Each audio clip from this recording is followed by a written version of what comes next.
Welcome, everyone. It's a Tuesday. I haven't done this in a while on a Tuesday.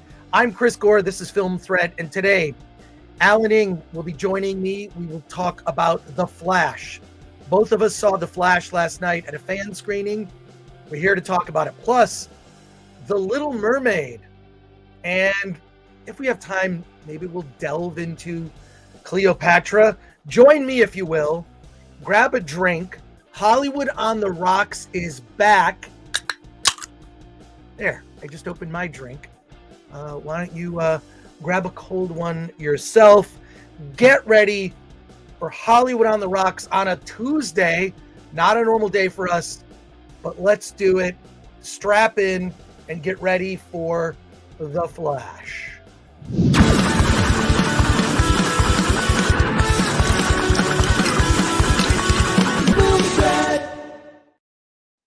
Hey. Hey, Alan, how's it going, man? Oh, it's been a busy weekend. Really busy, I think, for both of us. The trial, has taken up a lot of time, but we basically, sort of set aside our Wednesday show, Hollywood on the Rocks, where we kind of play catch up with TV shows and indie movies and whatnot. Friday's kind of reserved for the big movies opening in theaters. But you and I both got to see a big film that is opening in a couple weeks. I think it's 3 weeks from now. Yep. The Flash. We'll see who's in the chat in a minute, but real quick. So I first of all have to do a shout out to Tyler and Britt, who got me into this screening. Tyler got in line at 10 a.m. for some GoFobo screening at the Topanga AMC 16, which I'd never been to before. Tyler was there at 10 a.m. I rolled in at like 5 p.m. I was like, hey, guys. And there was still a question if we were going to get in or not. They sort of packed the house with a bunch of kids and families. And I really want to get into that for a second. But like, we were lucky to get in. There were hundreds of people in line. Only 6 of us got in. You did it the wrong way. Mine was so much easier to get into. Okay, so how did you get into your screening? Okay, so last week you mentioned that you were going to go to the Flash screening, and I'm like, how the hell are you doing this? I just happened to go on Facebook, and the company IOTA said, hey, free tickets for a screening of the Flash. You want to in Orange County? You want to go? I go, yeah. So I signed up. They said, okay, give us a day, and we'll see if we can get you in. So they got me my tickets. And then they upgraded me to premium. So I had to be in line at 6 o'clock. I got there at 5:45. And all us priority people, we got in, got our seats, and sat down. I did have to sit there for an hour while the security was warning everybody. Oh, poor you. I know. It was great. Look, this was not a press screening. This was a quote fan screening, and my understanding is screening as well. They were done all around the country, and my understanding is a lot of people. I was following the events at the Grove, and it looks like a ton of someone flew in from like another part of the country and did not get into the screening, and other people went in before that person. I think that's pretty selfish, but I don't know. Like, I just feel like they could have maybe prioritized other people. It was apparently a mess. I don't think you can blame the theater. I think it's just whatever. But we got to see the film, and we're going to talk about it. So yeah, we had it was well organized, well run. Everyone who had priority tickets got in, and then they filled in extra seats with people who were in standby. I mean, I have a question. Did your daughter get in? Hi, Dad. I miss you. Did your daughter go with you? Did she get in? She did not want to go. She didn't want to go? No, she has issues with Ezra Miller. Okay. All right. Well, like much of the chat has. All right. Well, let's go. We're going to go to your comments very quickly. Then we're going to get right into the review. We'll also be talking about Little Mermaid as well. Alan has seen Little Mermaid. In fact, your review of Little Mermaid is up on filmthreat.com right now. Yeah. So, but let's go to your chat comments and questions. Oh, wow. There's a lot of people here. R.I.P. to Ray Stevenson, One Punch Man Tolkien fan. Yeah, tragic. He's in Ahsoka. He plays a pivotal role in Ahsoka. Really sad. He was in RRR. He's such a great villain. Yeah, that was tragic. And a young guy born 1964. He was like our age, basically. Yeah. Yeah. But God, what a loss. So yeah. Hail chat, says Robert Paul Champagne, who's a member. Ally P the Goddess. I will or won't see this movie based on this reaction. Ooh, we'll stick around. Ooh, interesting. Stick around. A live stream on a Tuesday? Say less, says Robert Paul Champagne. Leo Cody. Hey, Leo, 61 likes, 43 waiting. That's what I'm talking about. Drive-by likes. Nice. Thank you, Leo Cody. We have a very fun video that Leo makes a lot of the weird videos and graphics for the show. And he made one. We're going to show it before we get into it. We'll get real quick here because I want to wait till people get in. We've got almost 500 people watching live. Please smash that like button. Subscribe to the channel if you're not subscribed. Toasty Danny, good or not, I won't see it because of Ezra Miller. He is a bad actor regardless. Stick around. Yeah. Hawaiian Punch is better than Kool-Aid. Can't wait. I used to drink Hawaiian Punch when I was a kid. I loved Hawaiian Punch. There were all different variants of flavors. Loved the cartoon.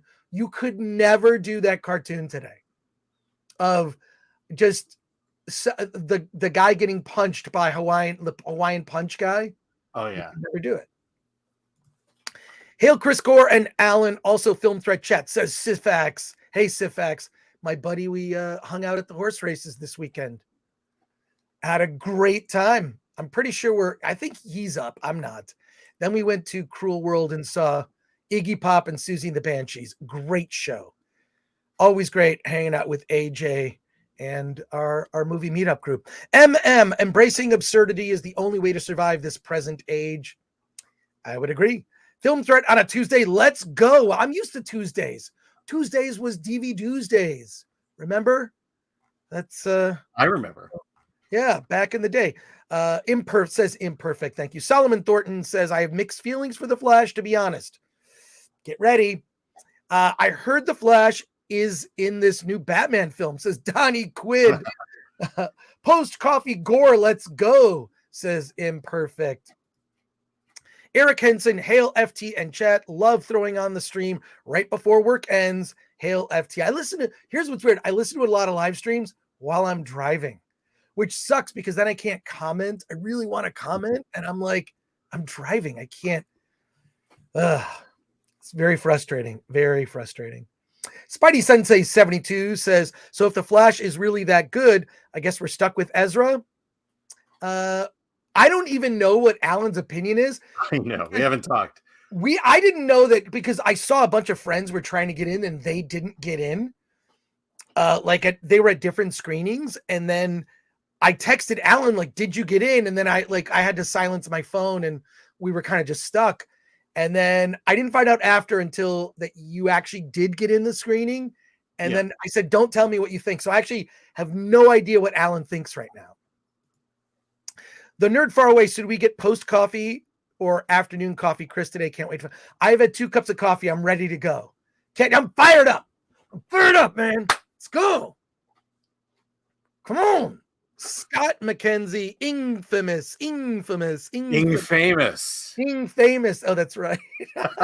Correct me even now. Taco Tuesday, says Davina Duckworth. DV Tuesdays, says John Manilang. Hey, John, glad you're here.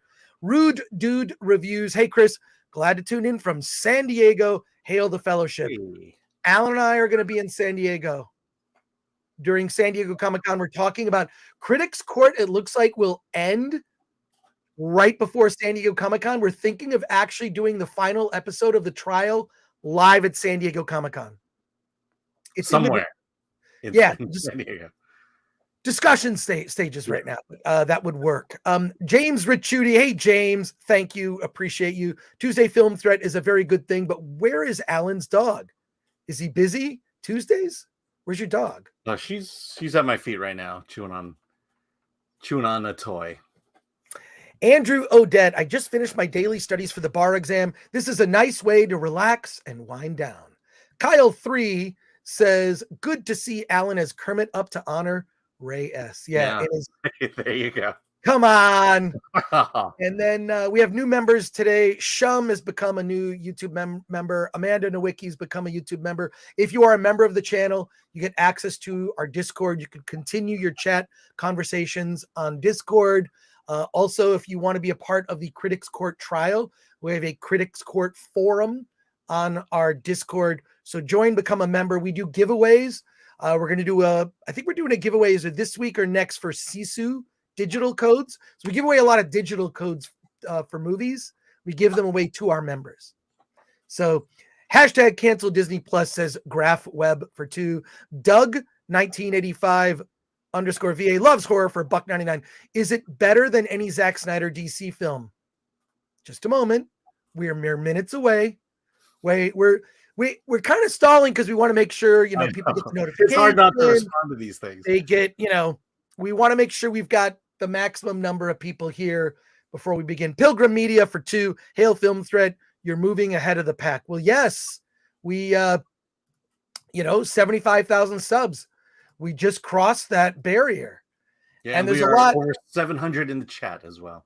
Not only that, okay, I have to play before we actually get into the Flash review. Got to play something. You're not going to believe this. There's a story behind this. Chris and Alan, they're critics you can't trust. With honesty like 69, they never adjust. Their opinions are like bullets, they always go bang. Their words hit like a hammer, leaving haters like Kane. Okay, by the way, that was a rap song. Leo Cody did that video. It's a rap song that was made with AI. So it was written by AI or performed by AI? Utterly ridiculous. Chris and Alan, they're critics you can't trust. With honesty like 69, they never adjust. Their opinions are like bullets, they always go bang. Their words hit like a hammer, leaving haters like Kane. All right, so this just shows you where we are with AI. So it's written by AI or performed by AI? Yes, written and performed by AI. So Leo just put in keywords like our names and a couple of other keywords, and AI wrote and performed that rap song. That's pretty awesome. So there you go. All right, folks, let's get right into it. Alan and I both attended fan screenings of The Flash last night. A lot of people have seen it. I do want to mention that there was a little intro by the director, and apparently his sister is a producer on the project. So they introduced the film and mentioned very clearly, this is not the finished film. And it's very obvious at the end. Now I'll say this, and we're going to mention this probably more than once. There are certain scenes where the CG is not great. I'm fairly certain, because I talked to other people who had seen earlier screenings of a cut of this film, that this is the same CG that was in earlier cuts. I believe that the CG that's in this cut is not going to be the CG that's in the final cut. So it's kind of hard to actually just say, I thought parts of the film had CG that was questionable. So put a pin in that for a minute. We should also mention we didn't get credits. Yes. So the movie ended right at the end. And the movie ended. The lights went on. We're not going to give spoilers for the third act or the ending, but I'll say this. The movie ended where you're about to see the reveal of someone very important to the DC universe. And you're about to see this person, and it's clear they're going to show who this person is. The movie just abruptly cuts to the director credit. And then the lights came on and there weren't any other credits. So this is, I first of all, I think it's brilliant on the part of this promotion, because what it means is every single person who's a fan who went to see the screening is going to go see the movie again. Because there has to be some other post-credit scene. Mm-hmm. It appears that there'll be some other post, probably mid, end credit. Like, there's just, things are not 100. There are questions that I have. There are questions and things that aren't 100% resolved that could be easily resolved with a post-credit scene.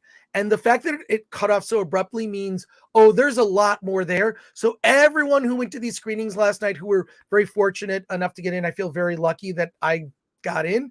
You know, they're all going to be back. They're all going to be back. So let me ask you. So you don't know the identity of that person at the end? I can tell you that an earlier cut of the movie revealed the identity, but that could be easily changed. Yeah. So I know who it is. I know who it is only because the person that I was with saw an earlier test screening of it. So I know exactly who the reveal is, except the way it's cut, you could put anybody in there. Yeah. And it's not who you think it is. Right. I'll say that. Right. All right. But Well, at the same time, they could completely change it. They could completely change it at the end.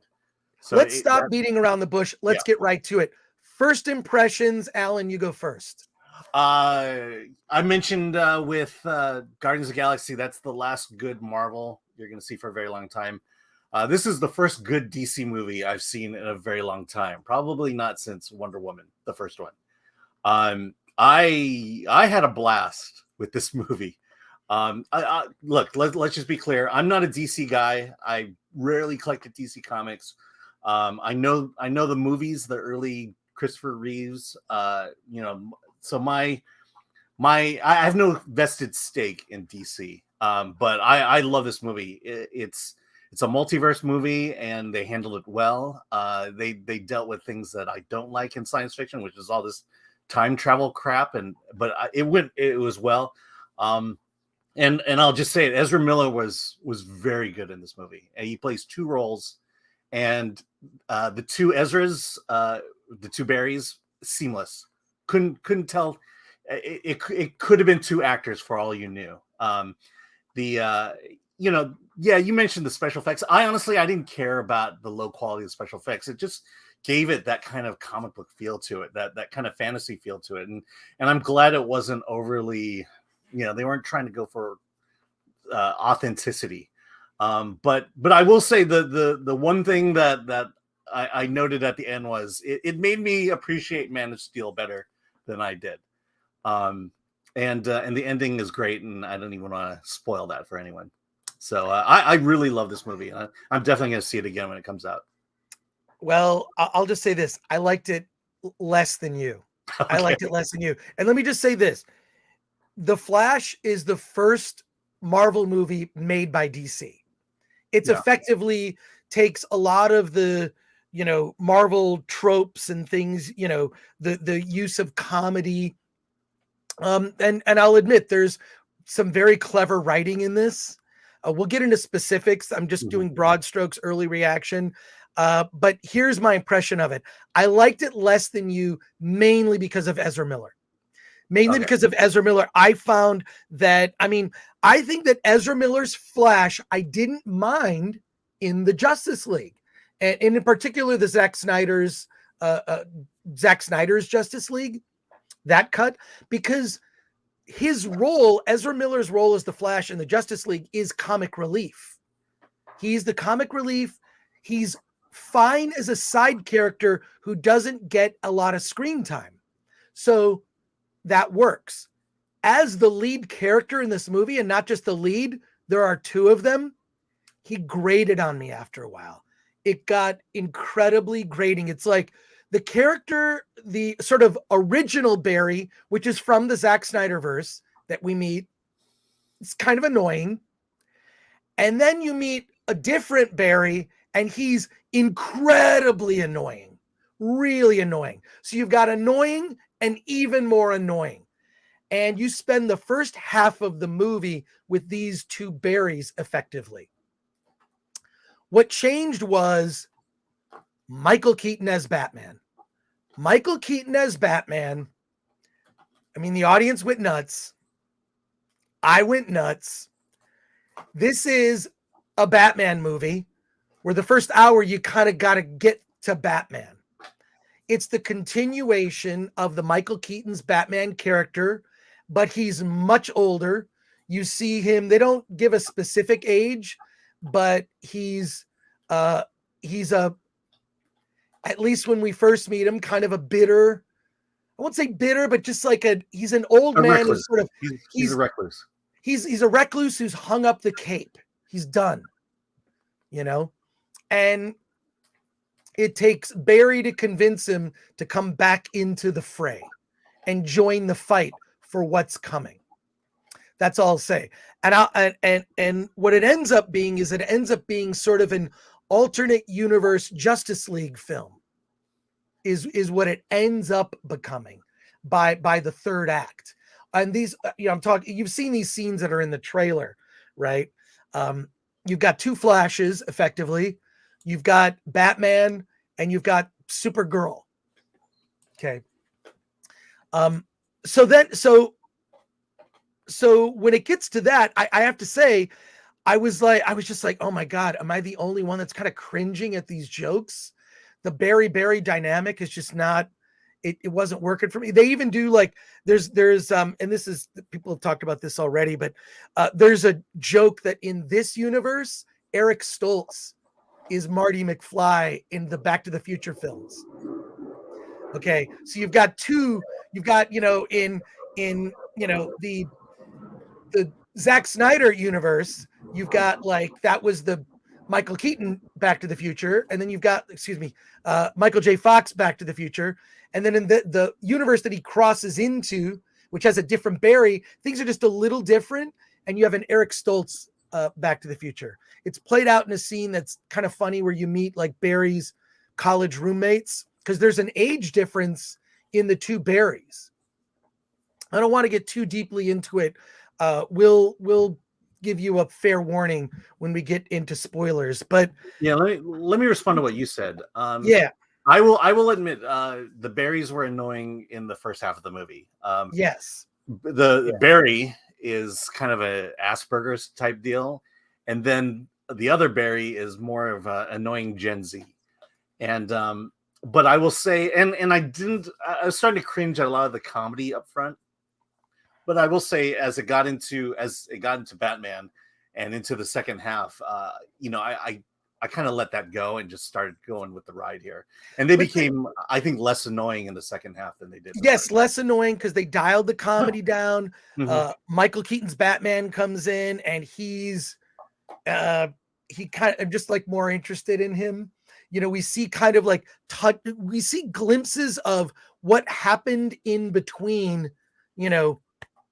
from when we last saw Michael Keaton Batman to now. There's sort of a tease of like what happened to his life a little bit, just like clues, which is great. It builds a lore. I will say this is the much better multiverse movie. There have been attempts at multiverse films. Okay. DC made the better multiverse movie compared to Multiverse of Madness, heads and tails above that. It uses the concept in a much better way. You see kind of the way that the Flash breaks the barrier, his motivation. And I will admit the last half of the movie gets much more serious and in many ways tragic, to the point where I can't believe I actually got kind of emotional at the end. You probably know what scene I'm talking about. Yeah, I know it's scene, but yeah. Yeah, I'm just saying that the first half of the movie, I'm just struggling, going like, am I the only one that just thinks this is just dumb? But I will say the opening scene of the film is basically a Justice League story that is pretty fun, and mainly also for the reasons that Ben Affleck's Batman is there, and he's dressed exactly like Frank Miller's Dark Knight. Like even the colors I'm talking about the Dark Knight Returns comic book by Frank Miller. Like, my God, like they matched the color to it, like just the level of detail. And there are a lot of little details like that. There's a lot of fan service in this movie. Yeah, but I didn't mind it. I'm probably more of a DC guy than a Marvel guy. I kind of grew up watching the Adam West Batman. That got me into comics, then discovered Marvel. I mean, I don't know. It's like choosing between flavors of ice cream that you both like. I like them both. But I didn't like this movie as much as you did. I think like that the movie. Is that what you're saying? What's that? But you like the movie. You keep saying Here's the you thing. didn't like Here's the the movie. thing. I had fun, but I had questions. And the thing is this, like, I feel like this movie made it difficult for James Gunn. I think James Gunn has some choices. I don't really know. And because we didn't really see the real end of the movie, we didn't see a crucial reveal. We didn't see any post-credit scenes. I have no idea how this resets things, if it does reset things, how things are going to be different. I honestly have no clue whatsoever. Yeah, I mean, I think in that one press conference James Gunn did, the video one where Right. I believe he mentioned that this closes the chapter and not Aquaman. This closes the DCEU. In terms of James Gunn, I'm in agreement. I tend to side with him. You've just got to cut bait and just start your thing, because I think it's just going to be too much trouble. There's so much baggage behind everyone except Henry Cavill that you just it just makes it easier just to cut bait and move on. It's too many false starts, and it's a gutless studio. Basically, after Batman v Superman, the studio famously they got cold feet. They shot. I mean, Zack Snyder shot Justice League, but they just didn't want it to have that dark tone that we saw in Man of Steel, or that saw in Batman v Superman. That dark tone was not something that the studio was down with. So, right, but also that was an old regime. There's a new regime at Warner Brothers, and that new regime is starting over with James Gunn. I will say this, that based on the reaction that I saw in the theater, and based on, I think this movie is, regardless of the fact that I have so many problems with it, some are nitpicks, some are big, like the first half of the film being you're stuck with these two Barrys. It's two Ezra Millers for the first hour. I mean, I was just like, oh my God, please. And then the minute you get to Batman, it's like, oh, now we're going somewhere, and we can kind of see exactly where this is going. Yeah. And I will say that I thought the story was very clever, and I thought it's also heartfelt. The problem is, here is the big problem, is I feel like Ezra Miller as the Flash is a great side character. He's a sidekick. He's comic relief. He is not a lead. He's not a leading man. I mean, look, in a lot of other films he's done, he's been kind of a side character, right? I think he's fine as that. I just don't think, for me, he didn't carry the film. And it's really the first half for me. Yeah, Michael Keaton was like the twig in between the two berries. Oh my God. How long were you sitting on that joke, Alan? I know. Oh my God. I wrote that months ago. Oh my God. Anyways, yeah, Michael Keaton's on fire in this. And just kudos to the stunt person who was in the Batman costume. It's not Michael Keaton. We know that, right? Yeah. But just between like the tech and the toys, all those wonderful toys,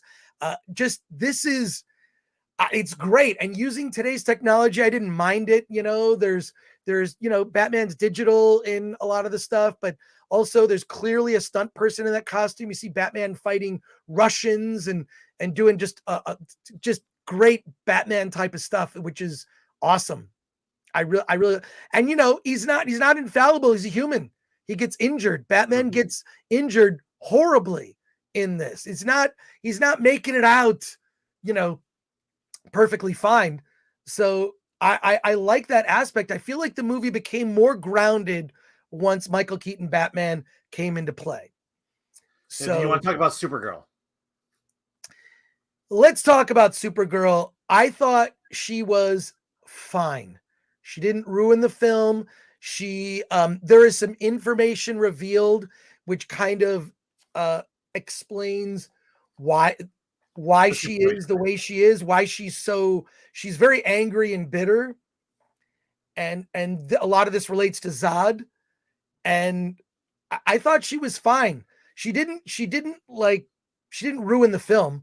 I thought it was a fine portrayal. Mm-hmm.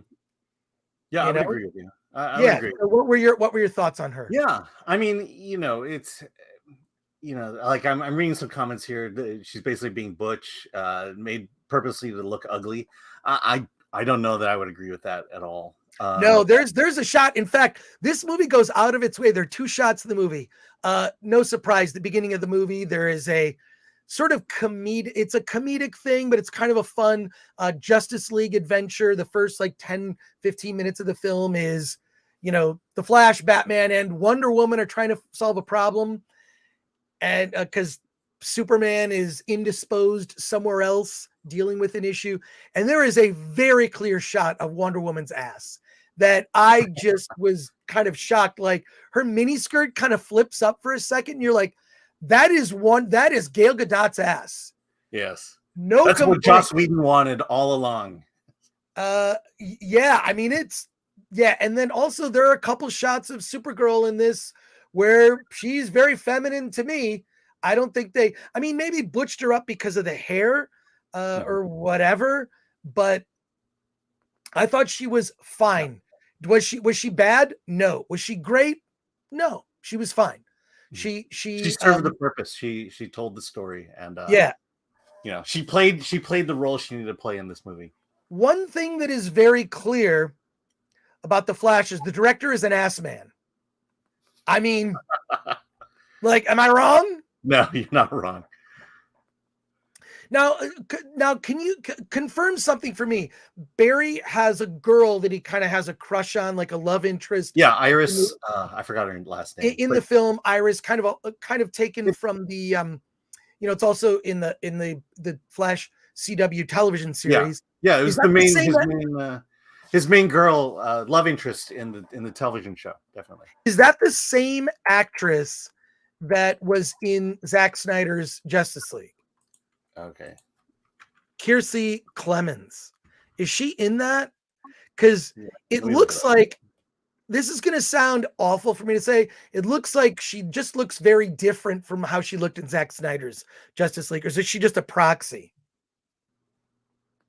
Not sure. Oops. We're confirming facts here. TV show. Well, Iris West. That's Iris West is the character's name. It's Kiersey Clemens. Was Kiersey Clemens was she also in Zack Snyder's Justice League as well? Yeah, unfortunately, IMDb took me to the TV series, but I'm there now. Let me check. Gotcha. Okay, yeah, I don't see it. It looks like they recast that actress. Yeah, I mean, on IMDb, she doesn't even have a picture. No, wait. IMDb. She is. It's the same actress from Zack Snyder's Justice League. Confirmed. So there you are. I looked it up. Okay.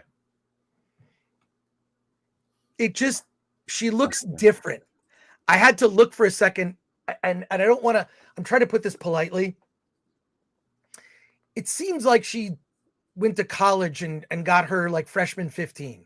That's all I'm going to say. Because she looks very different than how she looked in Zack Snyder's Justice League.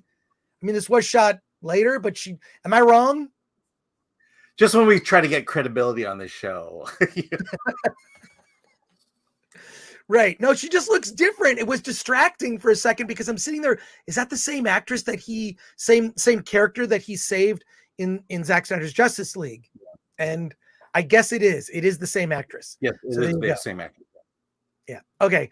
There are a lot of things that I want to say that could be considered spoilery and getting into more specifics.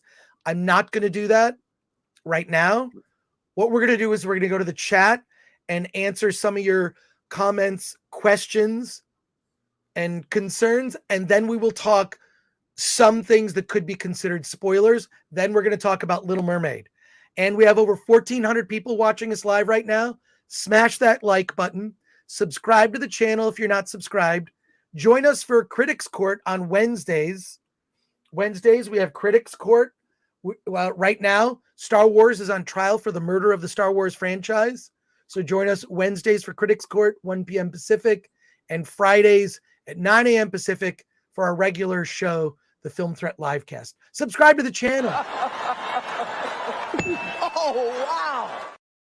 Okay, let's go to your comments and questions here, and then we're going to get into spoilers, but you will be fairly warned, but we will not ruin the ending.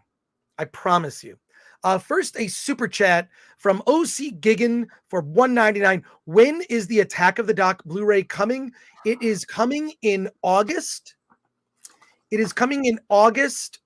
And it'll be available for pre-order in July. Here's a question. You know what's so funny? I am literally just finishing the Blu-ray now to go into manufacturing in June, so we can have it available for pre-order. Remember a time not long ago when we came together to celebrate the things we all loved? All the things we cared about? Attack of the Show united all of us into one giant nerdy family.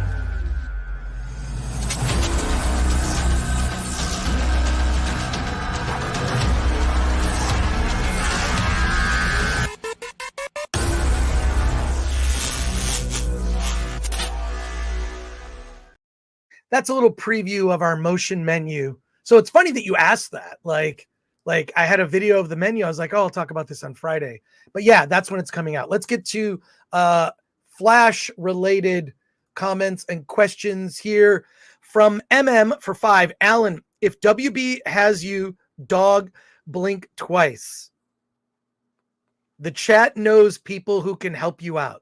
Oh, okay. So does WB? No, Alan went of his own accord. This wasn't a press screening.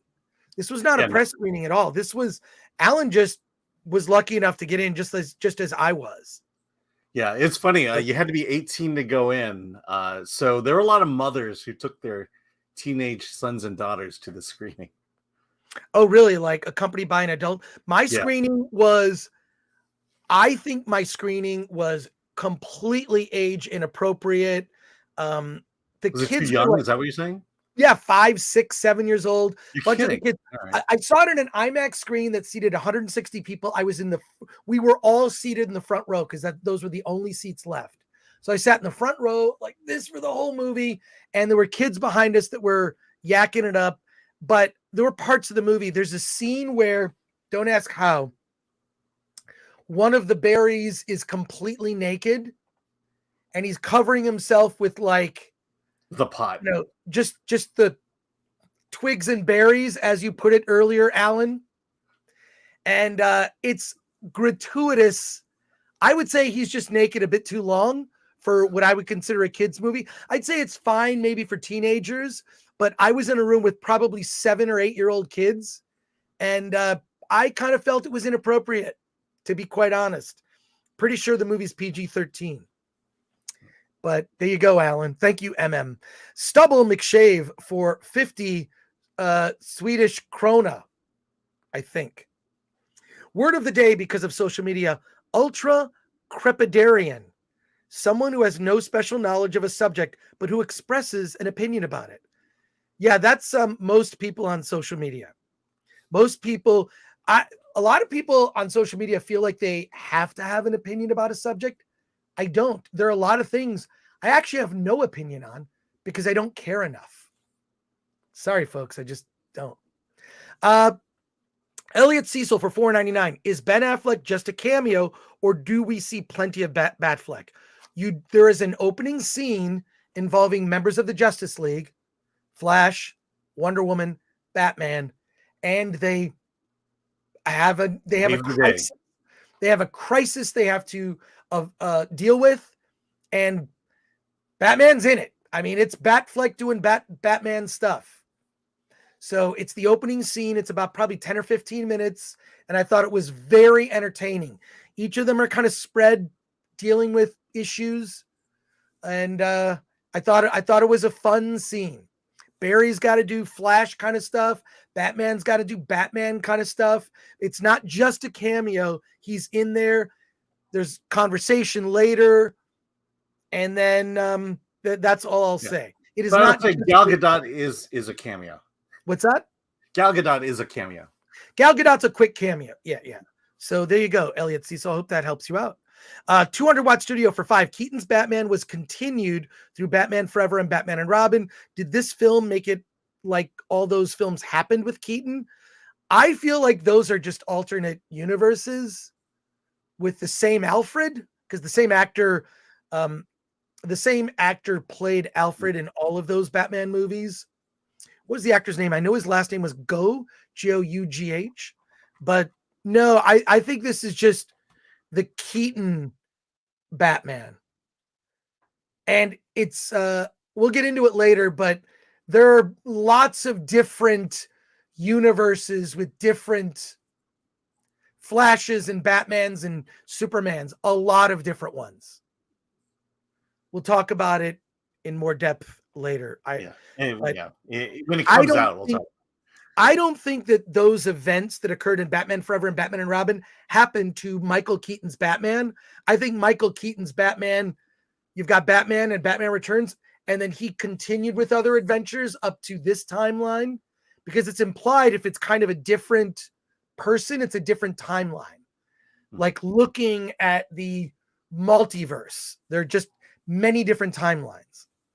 And wow, Michael Keaton made the whole movie for me. I mean, I had I will say, I had a grin on my face, couldn't get enough. It lived up. He did Batman stuff. Yeah, and his stunt double was amazing. The stunt double was absolutely amazing. And some people in the chat are saying, and shout out to Ms. P Coffee, who's here today with us, having a good time with the chat. Thank you, Ms. P Coffee, for being here, helping us out. She informs me that a lot of people are asking if the movie's woke. Did you notice anything? No. No, not really. To me, the key is, did it get lectury at all? Did it lecture us about being a man or being white? And I didn't see any of that. There was really nothing like that at all. I don't believe that there was. Even with Supergirl, nothing was ever brought up that would. No, it was not like I'm a girl boss. Like, she's, there's nothing like that. Nothing overt. Here's what this movie is. It's focused on story. It's really focused on the story of Barry trying to figure out his father could potentially be released from prison. Can Barry change the timeline to save his mother? And if he does so, what are the consequences of doing that? That is what this is about. It's tied to his very character and how he's a hero. And I don't know if I'll say this. I'll say this. The mother story part of it. Well, there's a couple things about it that bugged me, but it kind of got me at the end. It kind of got me. Mm-hmm. What about you? Did you? It was sweet, but no, I have a heart of steel. Well, there you go. Well, it got me just. I get what they were going for, and they were really trying to ramp it up, but yeah, it was a sweet moment that didn't feel forced at all.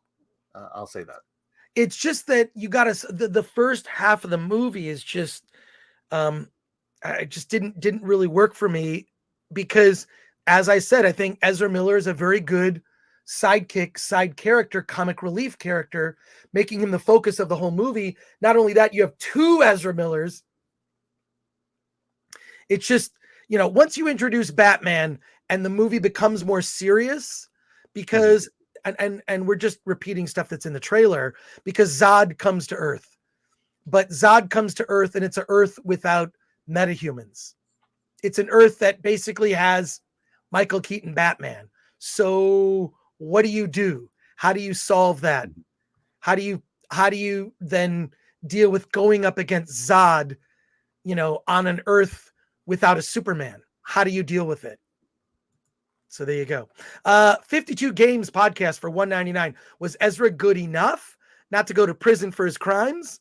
I really can't speak to that. Like, I can't stand celebrity gossip, even celebrity like gossip stuff or whatever. It's just like, I don't know. I don't know. I think Ezra Miller's a weirdo. I've seen him on panels at conventions where he said crazy stuff like smash the patriarchy. He was dressed as like Princess Toadstool or something, like at San Diego Comic-Con and Hall H. I think he does things to be flamboyant. He dresses very feminine on red carpets. I think he's a weirdo. You know what? Yeah. He's an actor. Actors are hollow vessels many times. Yeah, I mean, at that point, all you can do is judge what's on the screen. I prefer to just ignore that stuff. I don't get caught up in that gossip. It's just like, I roll my eyes. Like, what dumb thing did someone say on social media, or what dumb thing did someone do? Or a lot of times I think, did they really do that thing? Because we know how, some of the media is not always trustworthy these days. So what is the real story behind something that happened? Right? Yeah. I mean, there was just a case of the woman with the bike in New York and all that, and then the video, and she almost lost. I'm like, I don't know I don't know what real stories are when it comes to that stuff. I'm only judging what I see on screen, and what I said about Ezra Miller, just that stands for me. I think he's a great side character, great at comic relief because he's good in small doses. More of your comments before we pivot to things that could be considered spoilers. Trad Viz, who's a member, says, I'm down with hot Supergirl. Thought she was pretty hot. Yeah. And she plays it totally straight. I mean, and she's filled with anger, and she has reasons for her anger. I thought that was well done. I mean, they don't show her origin necessarily, but you get her backstory very quickly. And there you go. And the suit was pretty good too. The suit was pretty good. It wasn't Nebula. Let's put it that way. Yeah, it wasn't Nebula. I mean, she's shapely, and like I say, the director's an ass man. I applaud that. Gregarious Gaming, how are the fight scenes? I thought the fight scenes and the action scenes I thought were very good. Alan? Yeah, I mean, it's the Flash, so it's a lot of slow motion. It's what you saw in Quicksilver with X-Men. It's what you saw in the past Flash movies, and it's done very well. I definitely had fun with the action. Ultimately that's why you're watching these movies. I thought the action was really well done, like right out of the comics. There's certain still frames you could take, like, oh, that's like a pose that Batman would do. That's a pose that that the Flash would do. Like I don't know. I really like the action. Thought it was well done. Comic Boom for 220. Is this a Dark Knight Returns for Keaton? You could consider it because he comes out of retirement. He's not, when they meet Bruce Wayne, he isn't Batman. He is a recluse. Let's just say that. He is sort of he's not like the Dark Knight Returns Bruce Wayne. Well, no, I take that back. No, I mean, again, I take that back. Yeah, I mean, it's tough to talk about because there's spoilers within why Batman is the way he is. Let's just say this: there are. Let's just the movie cherry picks the good parts and uses them, I thought, in a very new and unique way. And Michael Keaton Batman is the standout of this movie. He's the reason you're going to go see it. He's the reason you might go see it again. And I'll go one step further. I think the movie is entertaining. I think it's going to get repeat business. I think that it's a crowd pleaser. I think general audiences will like it. And I think it's the most Marvel-like movie. I'm talking about when Marvel was good. I'm talking about like old Marvel. It's the most Marvel-like movie DC has ever made. Yeah, I think it will definitely do better than Aquaman will. Yeah. Script Doctor, hey, how you doing, Script? Is he a recluse like Bale was in The Dark Knight Rises? No. Not like that. Actually, more like Dark Knight Returns. Deadline 247. How kid-friendly is this movie? I think this is definitely more kid friendly, but when I say kid, I mean like tween. So north of 10, 11, but under, because of the running time, which was like, what's the running time? Do you know? Can you check that, Alan? I think it was 220, 220. It felt long. It definitely felt 225. long. Well, it's because the first hour, I feel like they took too long to get to Michael Keaton. So yeah, so it's 224, which means it's 10 minutes than the Little Mermaid. yeah. All right. You're breaking up there, Alan, your internet. But I thought it was like kid friendly for north of like 11 years old. Stop complimenting the movie, guys. We're trying to hate it, says Imperfect.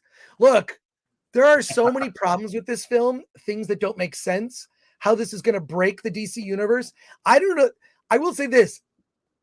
If this is what James Gunn is saying is going to reset the DC universe, I think it's just going to confuse people more. Unless there's a lot more after the credits that we saw. There needs to be a lot more of explaining post credits of how this gets us to James Gunn's DC universe. Why does it need to do that? Why don't they just cut it off? I guess you got Waller. You got Waller and a whole new cast, and I don't think it'll be that confusing. 200-watt studio for 5. Can you tell that Keaton's Batman? Did he get back into the role? Humor? His humor is understated. He's the straight man. He's deadpan. I thought it was great. It's literally a continuation of the Bruce Wayne Batman that you knew from at least the first Batman movie. I thought it got a little goofy in Batman Returns, but it's the continuation of that Batman. It feels like it. Even down to, I need to compliment them. There's a scene in a kitchen in Wayne Manor that is exactly the kitchen with what's her name? Kim Basinger is in a scene in the original 89 Batman. It's the same kitchen. I thought it was great. Like they recreated the kitchen from the 1989 Batman for this. When the Barrys go to Wayne Manor to look for Bruce Wayne, it's that kitchen. So kudos to it. This really is the director and having an attention to detail and being an uber DC nerd, not just a DC nerd for the comics, but a DC nerd for all the incarnations of DC movies and television. Going to continue to go through the comments, and the chat is on fire. Thank you for joining us. If you've not visited the Film Threat YouTube channel before, please give us a sub. Geek True 64 Threat Level 1 has been a member for a month and says, Ezra Miller Flash is nothing like comic version of Barry. Yeah, he's kind of like a slightly on the spectrum, autistic Gen Z comic relief. It's fine in contrast to, I felt he worked with the Henry Cavill incarnation of Superman, the Ben Affleck Batman. They're both kind of dark and serious. You almost needed Ezra Miller Flash to kind of balance them. That's what I felt. But he is nothing like the comic version of Barry. Nothing. I agree with that. Very astute observation. Sir Switch Crookington, Threat Level 2, has been a member for 4 months and says, whatever happened to Alan using mid as FK as a rating for movie reviews? What happened, Alan? This is not mid in any way. I'll tell you, I see a lot of mid movies. This is not one of them. Yeah. Here's what's funny. John Manalang says, I'm just confused at this movie because Ezra Miller identifies as non-binary, but there are 2 of them here. So what's weird is like, you could say like the Barrys, like them. You could really, you're technically using the they, them with Barry because there are 2 of them in the film. So you like them, you also like them, but then you like them together. I will say this, by the middle of the movie, they grew on me because so here's what, see, I'm going to get into spoilers. I'll say, once they got rid of the comedy, it got better. That's the thing is like the comedy in parts seems forced. So you're sitting through this first hour going, get to it. Once you get to Michael Keaton Batman, it's like, oh, now we're in a movie. Yeah. I mean, literally, comedy starts like at probably minute 2 of this movie. Yeah, no, Yeah. it launches right into comedy. Yeah. Hey, Ken Bogus became a YouTube member. Thank you for that, Ken. Join us in the Discord after the show. Toby Pegram says, Chris, would you say this movie would be better with a different actor or version of Flash? Possibly. I think the script is very good. I think the script for this film is very good. I think I probably would have dialed back Ezra Miller to be less Ezra Miller. Or dial back the comedy. I could say if you took out the moments that were meant to be jokes, this would be a much better movie. Yeah. Let's see. Elliot Cecil for $4.99. Is Terry McGinnis teased, and is Zod the main villain or someone else? Terry McGinnis. What is that? I'm sorry, I don't exactly know. But Zod is the villain of the movie. Zod is the villain. Everything yes and no. I'll just say yes and no. He is. Oh, okay, yeah. Yeah, but Zod is the main villain. There is another. Let's just say this: there is another, and it's a very Flash villain. Yeah. I don't want to. Yeah. See, then we would get into third act spoilers, and by third act I mean like the very end of the movie.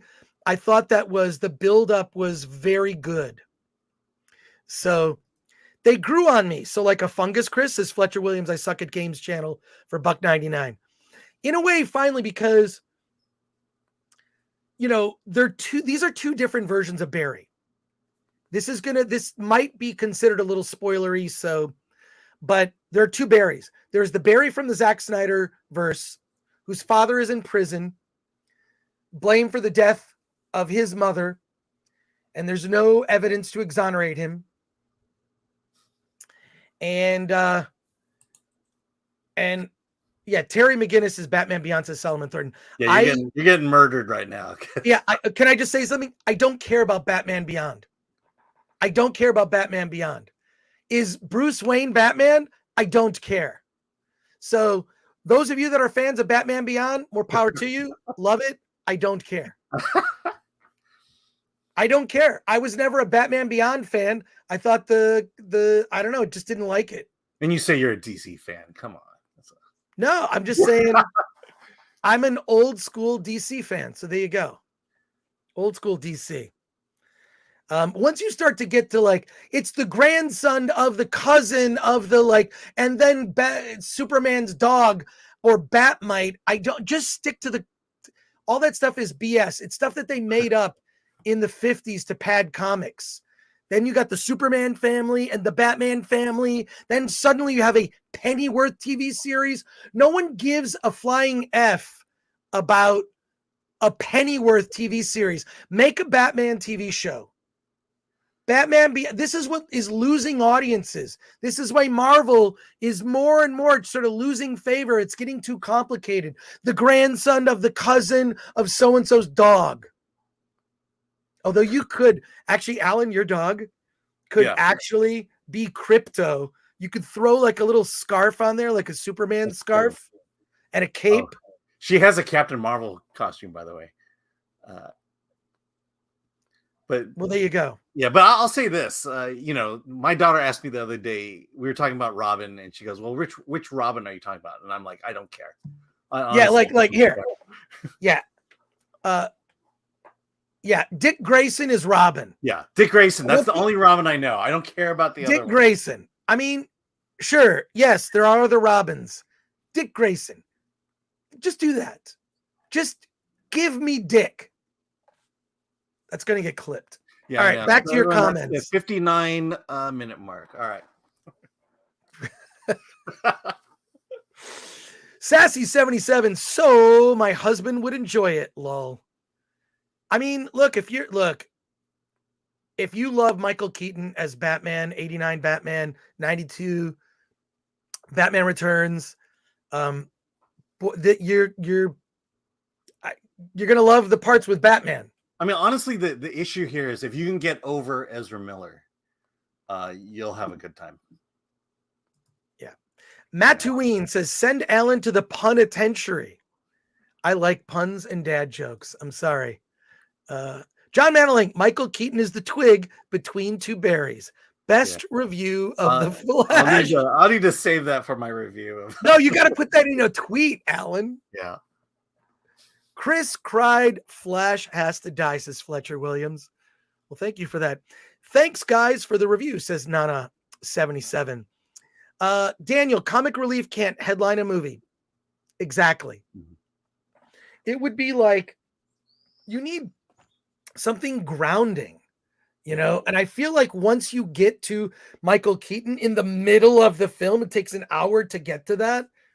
Then the film becomes more grounded and the stakes become serious. It's not just about Barry trying to save his mother. It's about trying to save this world. That's why the Marvels is going to have a hard time, because you don't buy any of the three as a real hero with gravitas. Exactly. And then all these, Ironheart, that's where, that's our hero for the next one. Echo, that's our hero. There's a problem when you just don't buy the gravitas of these characters. Echo, which by the way, Kevin Feige was quoted as saying it was almost unreleasable and they had to completely reshoot it. Oh, no kidding. What is going on? Anyways, let me finish your comment, Daniel. I thought it was very, very good comment. Comic relief can't headline a movie. Flash should have been a real hero, or this should have been a Batman movie with the Flash. It becomes a much more enjoyable movie the minute Batman comes on screen. Mm-hmm. And that also is probably going to get clipped. So, yeah. All right. Back to your comments here. MK Solid 82 for $4.99. Chris, online I made a joke about Ray Stevenson being easily replaced by a woman on Ahsoka. I was then called every name in the book. Same old story. Well, thank you, MK Solid 82. I hate to say it. In this day and age, yeah, it is the way it is. Even the most harmless of jokes will draw heat. Yeah, that's why I prefer to engage with people on YouTube, where we can have a conversation. There's nuance. I don't really like engaging on Twitter all that much. Alan, can you also be my dad since all Asians are related? Says the Icelandic Filipino. Sends in 750 of Icelandic something. Hi, Dad, I miss you. Well, there you go. Is the film worth the ticket price? Will it make its money? Says Finbar Hooley for 2. I think this is going to be a huge hit because it is. It's got the nostalgia. It's also got new audience. It's got the curiosity factor with Ezra Miller. With all the nonsense with him in the press. I don't care. That stuff just gets annoying and distracting after a while. I think that curiosity. It's. When it's good, it's wildly entertaining. There are also parts that, again, like every movie I see now could be 2 hours. Indiana Jones, Indy 5 is now 2.5 hours. What normalized 2-hour movies? The Little Mermaid is over 2 hours long. These movies do not need to be over 2 hours. So Finbar Hooley, I think you'll have a good time, and you will come out complaining about a lot of different things. And I believe you will also have a good time. And by the way, see it in IMAX. I'll promote IMAX for a moment. Oh, there you go. Pilgrim Media for 2 says, Alan, your dog is quite a character. Stephen Simmons says, do they explain why Michael Keaton's Batman is part of the DCEU timeline opposed to his own? Did I miss him say that? Like it's a different dimension merging or something? Stephen, it's a different universe. So we should probably, I'm going to just go through a few more comments. It is explained, though, in the movie. It is explained. And we're going to talk maybe another 25 minutes or so about The Flash, and then we'll pivot to Little Mermaid. Alan has a hard out at the top of the hour at 3 o'clock our time. Daniel says, either we separate the actor from their craft or we don't.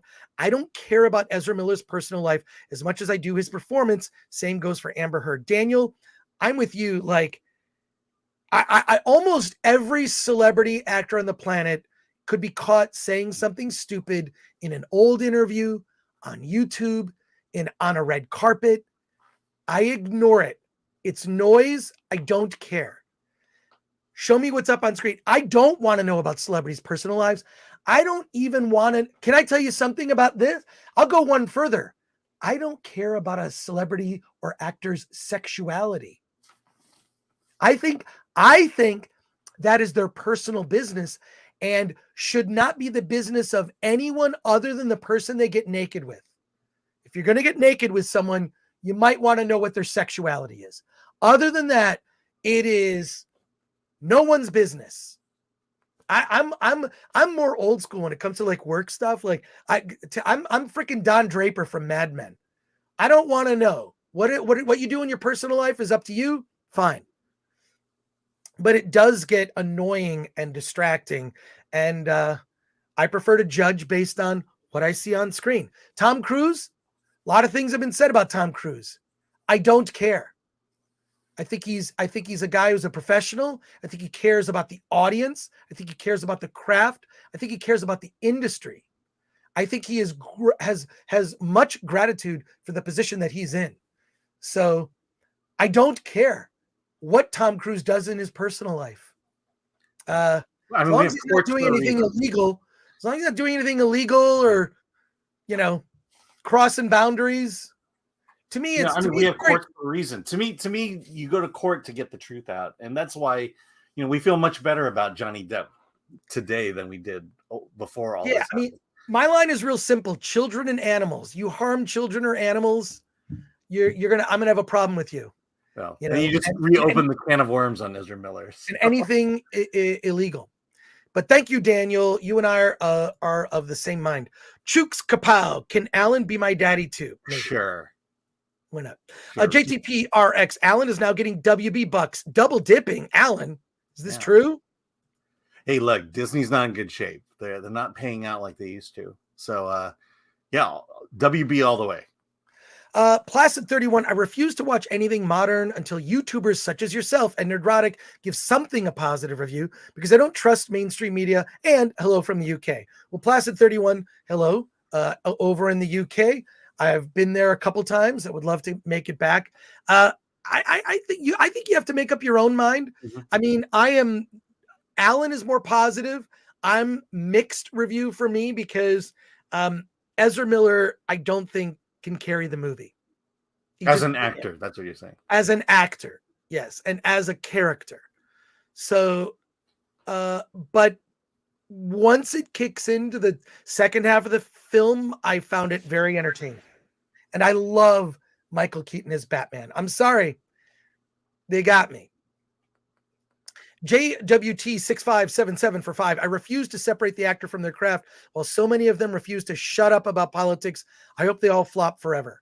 Well, I think that's a lesson. I think that as an actor, showing fealty to the current thing is kind of, just to do that constantly, just it's annoying. I'd rather just actors do the work, support things that are widely supported, and just go on from there. I know some people would disagree with me, whatever. I'm not going to tell you what to think politically.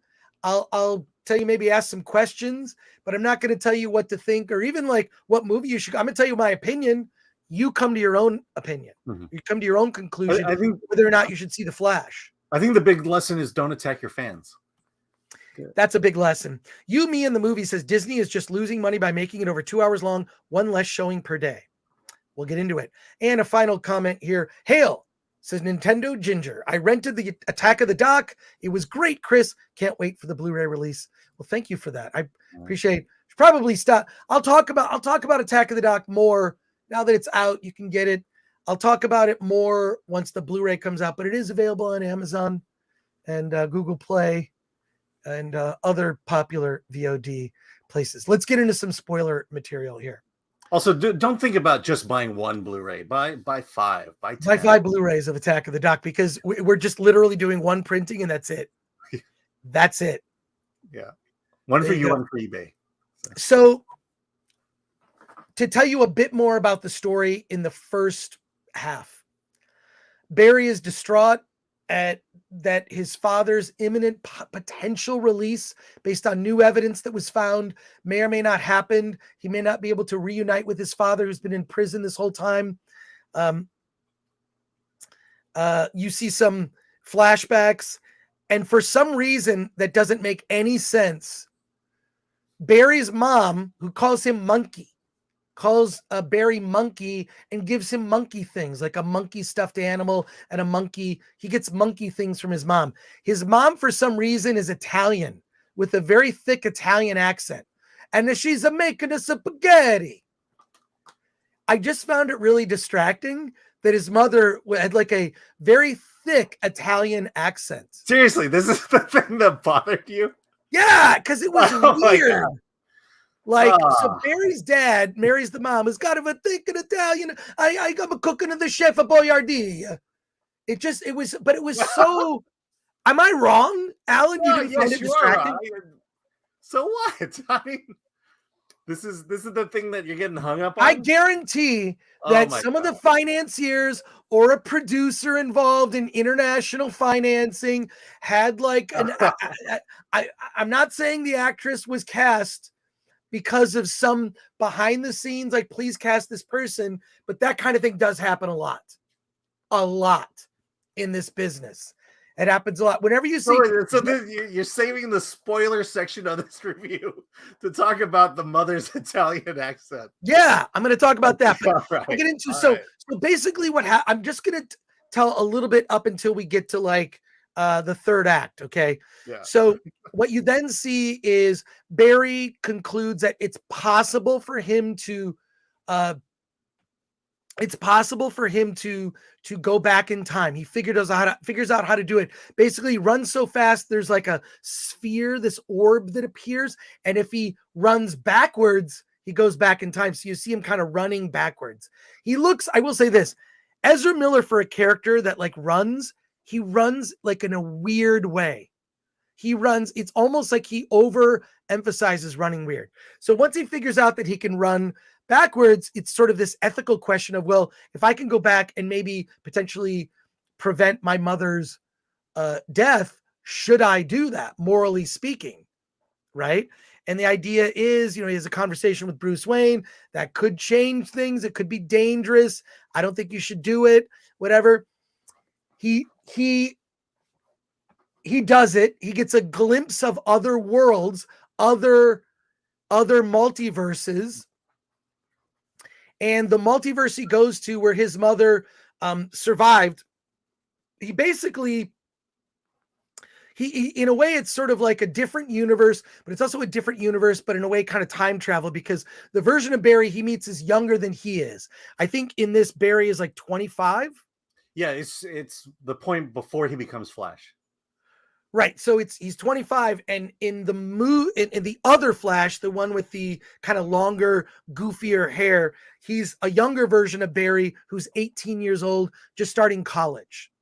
So not only are the Barrys from different universes, one experienced growing up with a mother who loved him and parents who loved him. One experienced the loss of not just his mother, but his father going to prison.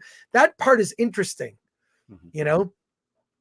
but then he's got to deal with, effectively, he's almost like the older brother. So this other Barry is kind of, he's incredibly stupid and annoying. He's like a stoner kid. That other version is like on edibles all the time, has different hair, whatever. But this is, and so it's like, that's where the movie just gets kind of annoying, because you've got a Barry who has powers, a Barry who doesn't have powers.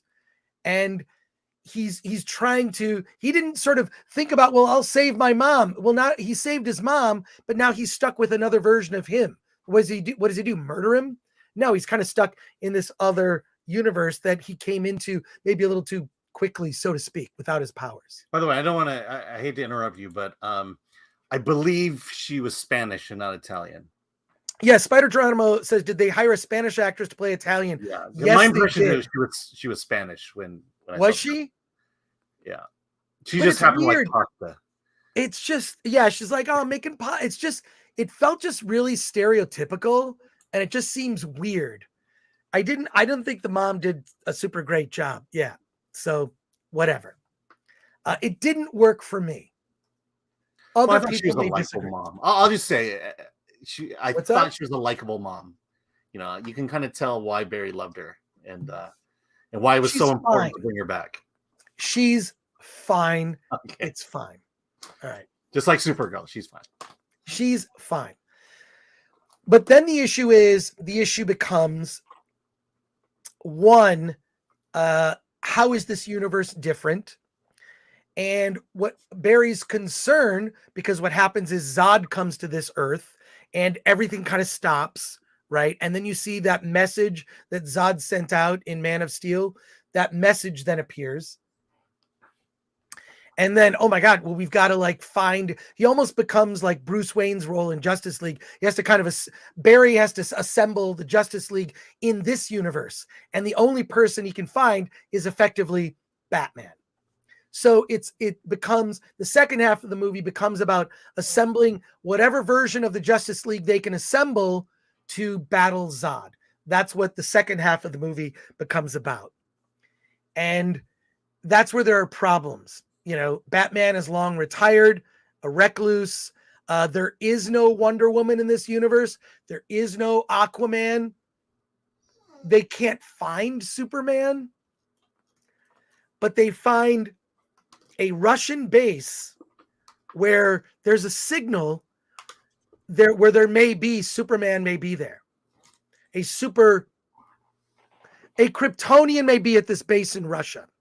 So they basically, the two Barrys have to go to Russia along with Batman to break out Superman. Of course, things don't go as planned. And this is where I don't know how much deeper I want to go into spoilers. Yeah, probably not much more deeper. I think. I don't think I should go. I don't think I should go deeper. But because we're gonna talk a little bit about Little Mermaid. Well, let's go to some more comments here. But I'll just say this: I was entertained. The first hour of the movie is kind of insufferable with the two Ezras, and it's very much, this is a popcorn crowd-pleasing movie that I think will do well. So there you go. The Icelandic Filipino for 300, I assume Icelandic something. Did you send your documentary to Iceland, Chris? No. But if you use a VPN, it's very possible you could watch it. Icelandic Filipino goes on to say, and thank you for the super chat, I missed the start. How was Super Androgynous Girl? She was great. She was fine. She was fine. Great. She wasn't androgynous. Let's just put it that way. And she wasn't, I'll say this. Yeah. Like, clearly, because there's almost like the director of this movie loves ass. You see Wonder Woman's ass. You see Supergirl's ass. Very prominently featured. The women in this movie are womanly. They're not like modern female Marvel characters. They're not like Nebula in Guardians 3. Okay. The women in this movie were pretty damn sexy. In particular, Wonder Woman, it's a brief shot, so to speak. Wonder Woman at the beginning of the film, she's in it in kind of a cameo, and you see like her miniskirt kind of like, move up a little bit. And it's like, did we just see Wonder Woman's ass? Like it's not, it's pretty nice. Yeah. Nicholas no one Varga. has blue hair. No one has blue hair in this movie. Yeah, no, yeah. And there's nothing that's overtly woke about it at all. Nicholas Varga for $9.99. Hey, Chris and Alan, just wanted to pop in and say hi. I'm on my vacation in Arizona, so forgive me if I have to come back and watch this later. I just wanted to give my support and say you're both the best. Oh, thank you, Nicholas. Enjoy yourself in Arizona.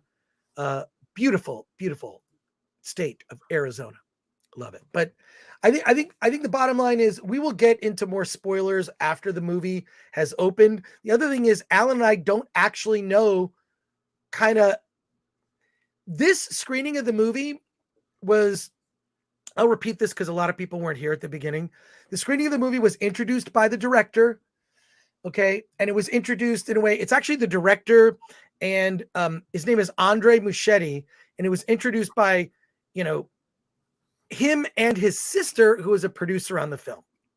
And he basically said, this is not the finished movie. And what I was told by some people who saw the film in a much earlier test screening, that the CGI has not changed. And some of the CGI, I'm going to say, looks pretty not great. And you can guess there are a lot of cameos in this film from other DC film and TV properties. A lot that I think are really going to make people happy. So there you go. Look, is Haplo says, I'm an ass man. Say no more. Ticket bought. OC Giglin says, if Grace Randolph hates the movie, then I am all in, baby. It's not like girl power. It's just like Supergirl. It's sort of a different multiverse version of Supergirl. Chris, you beautiful man. It's Icelandic Krona, says the Icelandic. Did we say that? Yeah, I think I said, did I say Icelandic Krona? I'm still learning this. So. Yeah, so thank you. I thought you did. So maybe you were not confident in the way you said it. I wasn't confident, so my apologies. And T-Rod, at least the movie isn't hot phobic, says T-Rad Viz, who's a member. Yeah, the movie is not hot phobic. Like, the women are women. And the men are men. Even like Michael Keaton, like, damn, I thought he was great. You're in love, aren't you? I thought he was great. Thought he was really good. So, but I think the bottom line, we'll get into more. We will get into spoilers when the film opens, but Alan and I technically haven't seen the finished film. Yeah. My guess is there's some special effects that are to be replaced. And the ending of the movie ended before a major reveal of a character. And that will actually set the course for what James Gunn DC Universe is. Obviously, that was done on purpose. So there you go. Yeah. The Flash. But I think we got what? I think we got pretty much what the movie's about. Right. You know, no, things not there are any connected tissue with the rest of the DCEU. Flawed, but also entertaining, mainly due to the script. Mm-hmm. I would say the hero of this film is the script more than anything. And then the director kind of working with what he had. So there you go. That's The Flash. Any other final comments, or we're going to pivot? We're going to pivot. And thank you. I have like more than 1,500, 1,600 people watching us today. We don't normally get that on a regular day. So please subscribe to the channel, and we hope to see you, because our reviews are delicious. Holy fucking shit. These reviews are delicious. 100%. Listen to that lady who was drinking, I think it's a Film Threat. That was a Film Threat beer, I think. And there you go. We are going to pivot real quick. Last comment here. I think the big reveal at the end we didn't see is Gunn's girlfriend's his 200 watts video for 5. I think that's pretty much it. Yeah. Maybe in a post-credit scene. We'll see. But there you go. Let's pivot, folks. We're talking The Little Mermaid. Alan, you saw The Little Mermaid last weekend. Yes. I'm very excited. My daughter. It was a daddy-daughter day. And by the way, I was invited to the same screening, and I didn't go to that screening. You know why? Why? Because I don't care. Because I really don't care. I think all the Disney live action is soulless corporate garbage. Okay, so you're basically giving my review for me right now. I haven't seen the movie, and this is what I think. And I don't, maybe. Hi, Dad, I miss you. Maybe that's what your daughter thinks. I don't know. But I am not a big fan of the Disney live action films. I think that the live action remakes, they'll never be as good as the originals. They're just going to remind you that those movies exist and that you'd rather be watching them. But Alan, you saw The Little Mermaid on Saturday. I'm sure you could talk spoilers. Yeah, embargo's over. Embargo's passed. My review's up online. What did you think of The Little Mermaid? Gosh, it's hard to review this because there's a better version of this movie, and it's the original classic. Look, I could have written this review a week ago after hearing the soundtrack, and and it pretty much confirmed everything I felt about this movie. It's not good. It is just a waste of time. let me get to the biggest thing that no one will really talk about it. But this movie is 2 hours and 15 minutes long. The kids at my screening, they were screaming. They were squirming in their seats because this movie was going on forever. You know, this is their target audience, these kids. And they made a 2 hour, 15-minute movie, and they were getting bored and anxious at the end of it. The lady who I talked to, one of them, she had to bribe her child to buy her a toy afterwards just so that she would calm down and sit. You know, this is how long this movie is. You know, it's and I'll tell you where they stretched it out. It's that moment when Ariel gets her legs and goes on her adventure with Prince Eric. You know, they just stretch that thing out. There's 2 songs. There's 2 songs, for crying out loud. And these songs are not, it's not Howard Ashman. It's Lin-Manuel Miranda, who I know could do a lot better. But these are ballads. And I'll tell you, the Prince Eric gets a song. It's something about the great beyond or something like that. He wants to go across the great beyond. He sings it walking down this path to the ocean, and he's just emoting all over the place. So I'm just telling you that the things that made the first one so great, the Howard Ashman, Alan Menken soundtrack, they, at least they're in there, but the things they add, the things they change just do nothing but ruin this movie. Let me just start by saying, here's the 2 good things about this movie. Melissa McCarthy is very good as Ursula. She's got the Pat Carroll swagger down. She's got that evil voice. I didn't think she could pull it off, but she did. The other thing that was good about this movie is the Kiss the Girl song, because they developed it into an actual love song to where you kind of believe that the 2 want to kiss at the end of it. Other than that, this movie sucks. There's a lot of things to talk about, and I only got through half of it in my review. One of the big things that you're going to notice right off the bat is the CG is horrible in this. They literally pasted faces of the actors on computer animated bodies. So as much as Melissa McCarthy was good as Ursula, the animation of Ursula, the octopus, the tentacles, just horrible. King Triton. Javier Bardem plays King Triton. His face looks flat anytime you see him.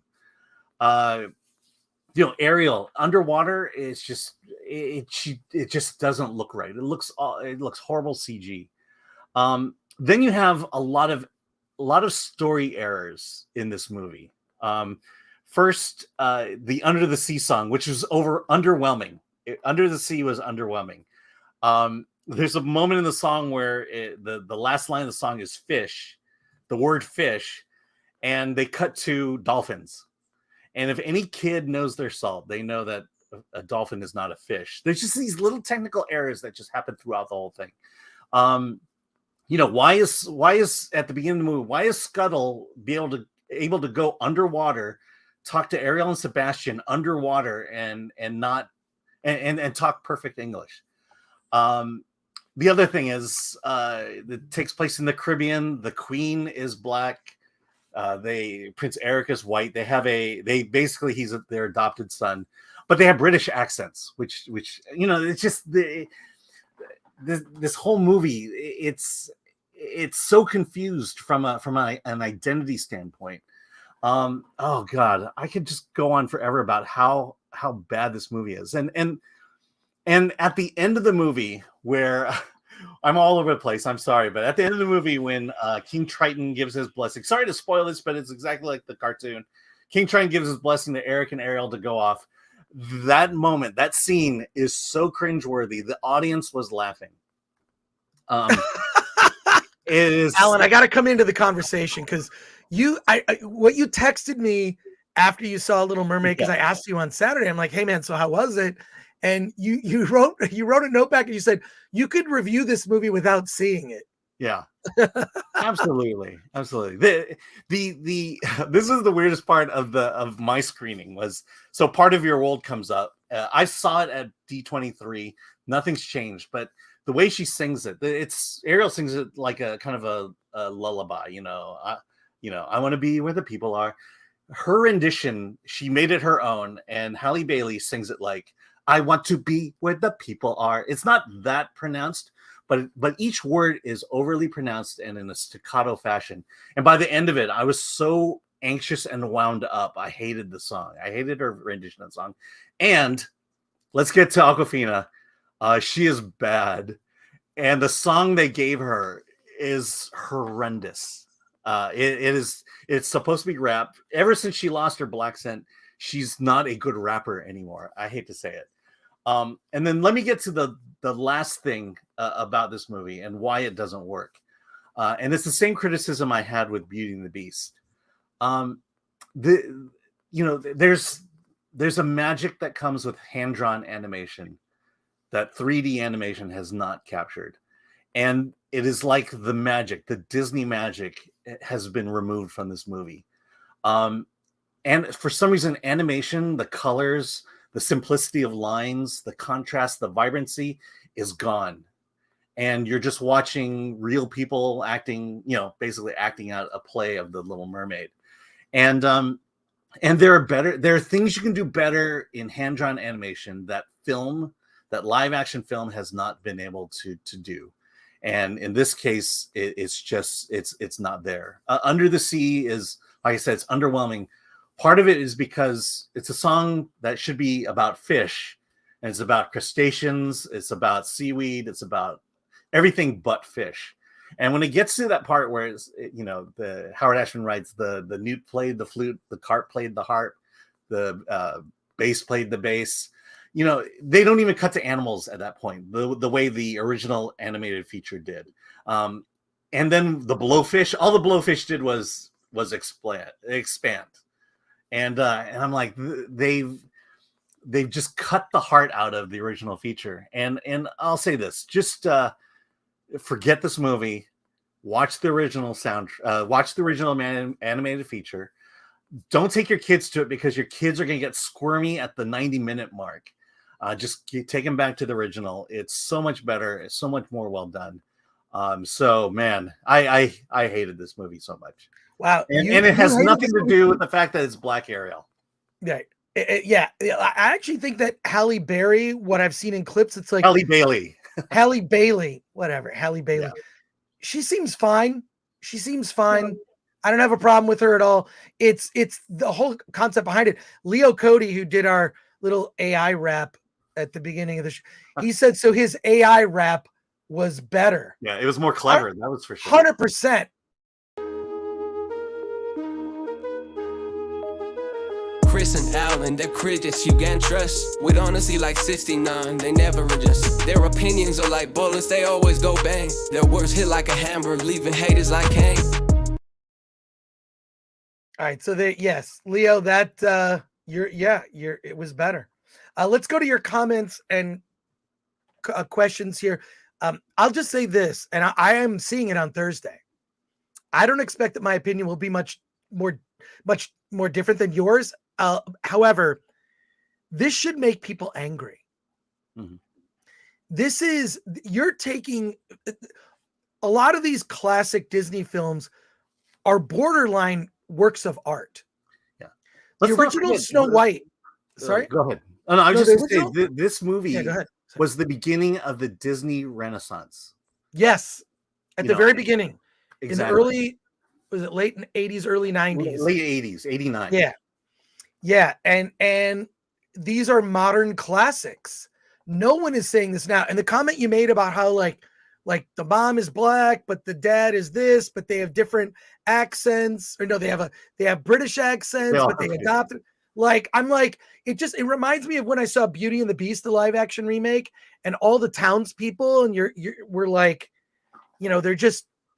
you're like, well, where is this? Like, where is there like a perfect sampling of the United Colors of Benetton of everybody in a town? And that's in everything modern Disney, which is why it's garbage, because the real world is not always like that. Yeah. Guess what? That's this little sea village. Somehow it's the point in which all cultures, Black, African, Asian, Hispanic, European, it all comes together in this one location where all the oceans meet together in one point. And it doesn't make sense. They're more concerned about they're more concerned about identity politics and identity and diversity than they are about telling the original story, which had so much nuance to it. Right. Well, there you go. Let's go to some comments here. From Amber Heard. This is Hey. great. I love it. Oh, Amber Heard watches big Film fans Threat. here. This is great. Amber Heard for 10 says, Frank, I'm watching this while I'm taking a dump, but that's not the weird part. I'm not in a restroom. Oh, thanks for the super not chat. only is a great super chat, and thank you, Amber Heard. That is the super chat of the day. I'm going to start doing that now. If you send in the greatest super chat, it'll be super chat of the day. Thank you, Amber Heard. Thank you. Want me to give you the most non-woke moment of Little Mermaid? Yes. Is there one? You're gonna love this. Okay, so Okay. the queen of this island is black. Yes. I assume the king was black. He's gone, I guess.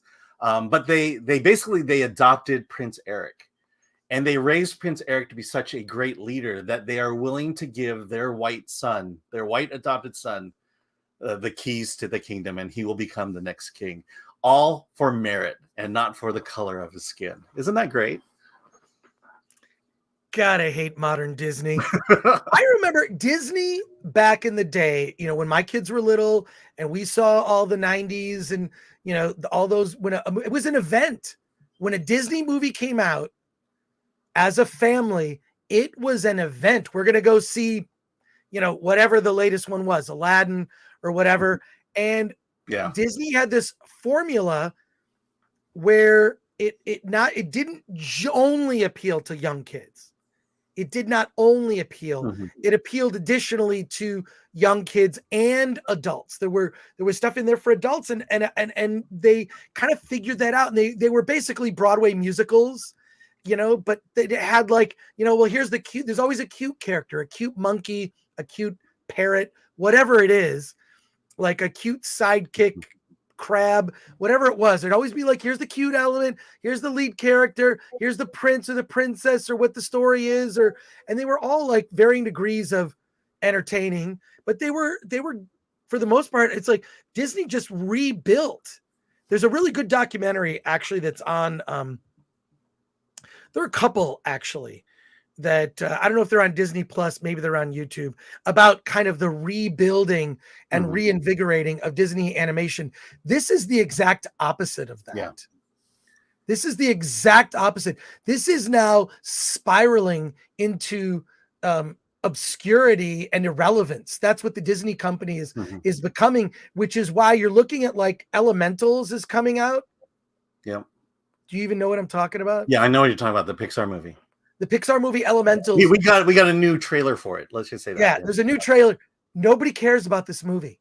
Have they anthropomorphized elements and they have feelings? That's the joke is with every Pixar movie. It's it's like this, but they have feelings. It's toys, but they have feelings. It's cars, but they have feelings. It's all right. That's kind of after a while it just gets redundant. Tyler Wolf for 6. Wait, could you read that, Alan? $6.99. Okay, I thought you did. Aquafina rapping is about as angelic as Gilbert Gottfried singing opera. Well, there you go. Sorry, I missed that one. Insomatic 101. You can't spoil it because we already saw the classic. Yeah. Imperfect says, shut up. I promise to buy you that damn Riva doll if you shut up. All right. MK Solid 82 for $199. Were there any weaves floating around? So here's the weird thing. Okay, so King Triton has 7 daughters from the 7 seas. Sure. A very diverse set of daughters. So that seems to indicate that Triton had 7 wives, each giving him a daughter at relatively the same age. What happened to those 7 wives? What did King Triton do to his 7 wives? Just leaving it out there. Yeah. Well, I smell a polygamist. So there you go. Back to your comments. Michael Seagriff says, should we use the Aquafina rap to break captured terrorists? They break in 30 seconds. I heard a 10-second clip from her rap song. It was grating. Oh, wait Tell till you me see about the it, whole Alan. thing. What's that? Wait till you see the whole thing.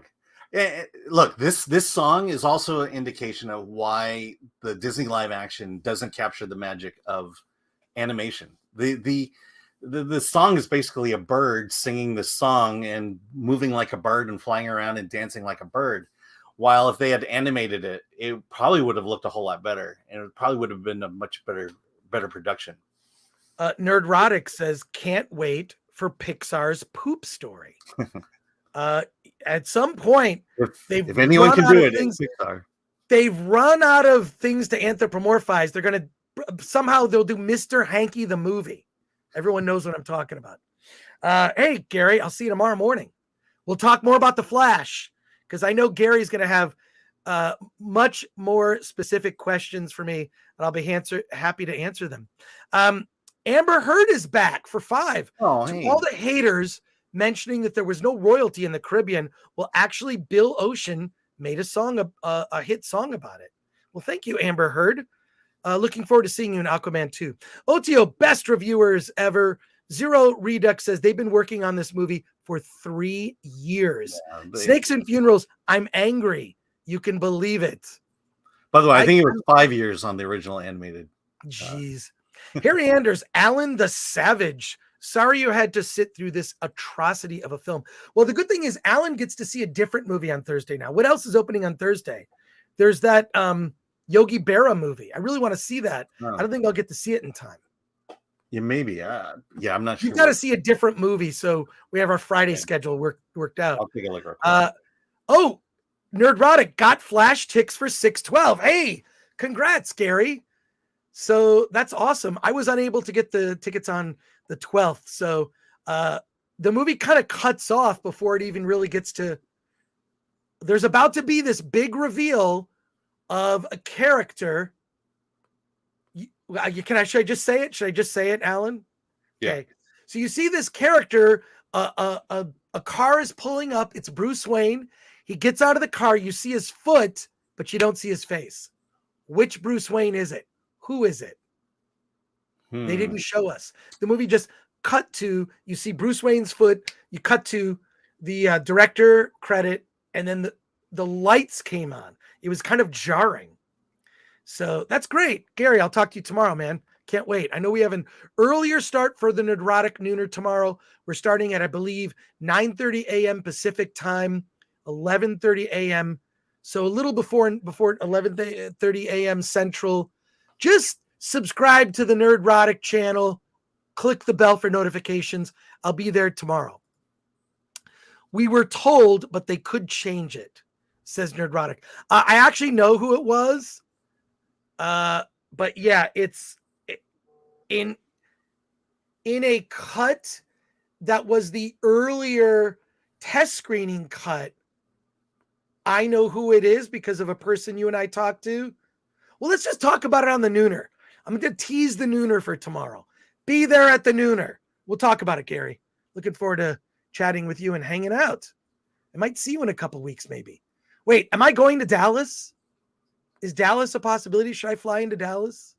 Well, I'll be in Dallas at the end of the month, so I'm going to miss the for a film festival. I'm saying is I maybe I'll go to Dallas because I know that there's is it Anime Matsuri or something? I don't know. I look, I'll go on my own dime. I'll just go to Dallas. Why not? I got miles. Gary, we'll talk tomorrow. Amanda Nowicki says Disney has lost all its magic. They sold their souls to the devil for corporate greed and diversity, says Amanda Nowicki. AIA says, but what did Alan's daughter think? Did she go too? Yeah, she went. Hi, Dad, I miss you. She went. Well, she went she misses Alan, but I don't know if, well, there you go. Michael Segrifts goes on to say, thank you for your non-racist bona fides, Alan. The Alex Zorba says, Alan, Disney will cut you off after that toxic review. I really don't care anymore. About we get invited to some things. I haven't been to a Warner Brothers thing, and I don't know. I think I'm on their shit list. I know I don't really. You care. are on their shit list, by the way. Oh, I am. Well, I mean, look, has I never much get invited to changed anything since- from Warner Brothers, so it's I whatever. know, but watch your documentary and you'll know why. Yeah. Oh, what did I do? What, in the Film Threat documentary? Oh, You know the what you Film did. Threat documentary. Oh, I forgot about that. That's not out yet. Ooh-ha Sparkly says, I love this review, Alan. Makes me feel validated in telling my 73-year-old mom to skip it. And John Odom, oh, this is interesting. This is an actual line from one of the songs in Little Mermaid. Alan, can you sing it, Alan? Yeah. Sha-la-la-la-la-la, get consent. Da-da-da-da. Sha-la-la-la-la-la-la, get consent. Sha-la-la-la-la-la-la, get consent. I can't sing. I cannot sing. So there you go. That about wraps us up for us today, folks. We are going to be back tomorrow. I will be on the Nerdrotic Nooner at an earlier start time, 30 minutes earlier. Go to Nerdrotic's YouTube channel. Click that bell for notifications. Alan and I will both be back tomorrow afternoon, 1 p.m. Pacific time, 4 p.m. Eastern time for Critics Court. We're continuing. It's our 4th episode of the show. We will be debating charge number 3. I'm very excited about it. Very excited. And we do have do we have a last super chat? Yes, I you will do. check in the comments. There is a final super chat came in just under. Hey, Jamie G. Voltaic Blood for 5. Disney is drowning under the sea. Incredible to see a company get so bad so fast. Yeah, it's really disheartening, but I think it's good news for independent creators like yourself, Jamie. By the way, Jamie, come back. He launched a campaign for his project. Come back just like the week that it's ending, a few days before. Come back here. We'll plug it again. I want to see where you end up. Thank you, Jamie G. We appreciate you. Voltaic Blood, who's also a member. So look for us tomorrow, Critics Court, and our regular show back, the Film Threat Livecast on Friday. We'll be talking about a bunch of movies that open in theaters this weekend. Alan, what else do you have coming up? Let's see. Yeah, you pretty much got everything. If you're in San Diego on Saturday, National Comedy Theater at 7:30 in near Old Town, San Diego. Oh, and we forgot to do a Cleopatra review from Netflix. It's a piece of shit. Yeah. All right, so that's the shortest review we're ever gonna do. I think Alan, you and I both had an experience where we both started to watch it and we couldn't finish it. It was so bad. It's one of those dramatized documentaries, and it's terrible. It starts off with just the falsehood of Cleopatra being black, and it just gets worse from there. Yeah, it's just God. It was just, it was freaking awful. By the way, the good news for Disney is that by casting Halle Bailey, the African American community is going to support The Little Mermaid, come out in droves, and it will do Black Panther-like numbers. So at least Disney has that going for it. And that was Alan's moment of sarcasm. So there you go. Well, here's what I have to say. F you! All right, so there you go. All right, thank you so much for hanging out with us today on a Tuesday special edition of Hollywood on the Rocks. We'll be back later. I just want to say how much I appreciate our growing audience. We just passed 75,000 subscribers. I'm just humbled by the fact that we just continue to grow. I think it's great. I also want to thank Ms. P Coffee today, helping us out, hanging in the background, moderating the chat, and helping us. Alan, what else? Do you have anything else to say, Alan? Parker, here's our headline. For honest reviews, watch Film Threat. Yeah, well, there you go. Alan, good to see you and hang out with you. I never see you on a Tuesday. I know. And we're seeing each other a lot this week, apparently. Yeah, I'm already tired of you. I'm over it. I'm over it, Alan. Great. Okay. We'll be back for more shows later this week. Thank you, everyone. Alan, take us out. Let's get out of here. All right.